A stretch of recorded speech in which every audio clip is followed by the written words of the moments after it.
Hello guys! So for today's video, papunta kami sa Dao Night Market. Actually, this year lang to siya inopen kasi last year wala ata to. So naglakad lang kami kasi para exercise. Walang trike. Hello Kenji!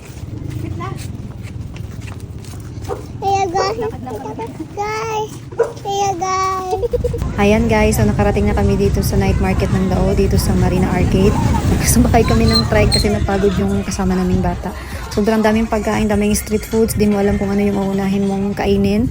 So nag-ikot-ikot muna kami, hindi muna kami bumili ng foods.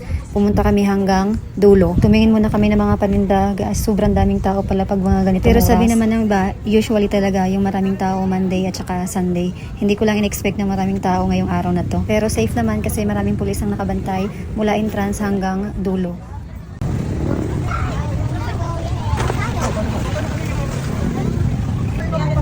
So, ito na pala yung pinakadulo niya guys. Hanggang dyan lang siya.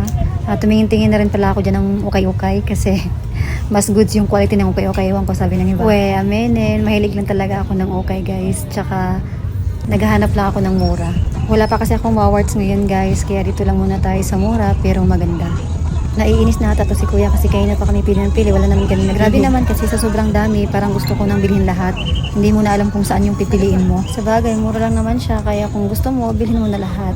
Grabe, hindi pa rin talaga ako tapos mamili dyan kasi sa sobrang daming gusto mong bilhin, parang ayoko na lang bumili. Hindi, joke lang guys. Nagdadalawang isip pa kasi ako kung kukunin ko yung isang jogging pants dyan na 50 pesos lang naman. Akala mo sobrang mahal yung halaga kasi sobrang tagal mag-isip. So ayan nga, balik tayo dito sa pagkain. Ito nga pala yung una naming binili, yung quick-quick. Apat nga po pala yung binili ko dyan kasi tag-iisa rin kami ng baso dyan. 20 pesos nga po pala yung isang order ng quick-quick.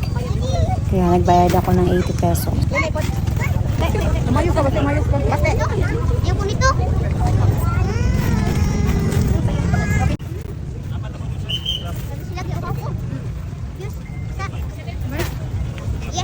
After namin kumain ng quick-quick, so dito naman tayo sa palamig. Bumili ako dyan ng 2 avocado at saka 2 gulaman.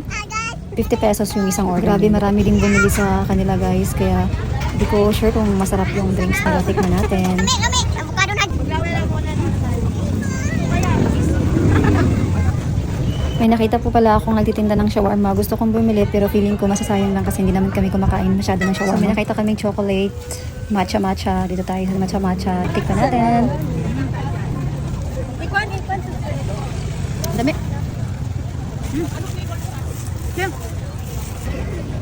Meron din dito nagtinda ng ihaw-ihaw sa likod. Meron din mga Korean barbecue. So, grabe guys, hindi namin alam kung ano yung bibili namin ulam. Pero meron kami nakita nagtitinda ng sisig, kaya naisipan namin na sisig na lang yung dadalhin namin ulam sa bahay. Pero meron pa kami isang nakitang na ulam na feeling ko gusto ko rin bilhin. Yun yung chicken wings. Ito guys, malaki siya. Sobra. Parang worth it siya sa 50 pesos.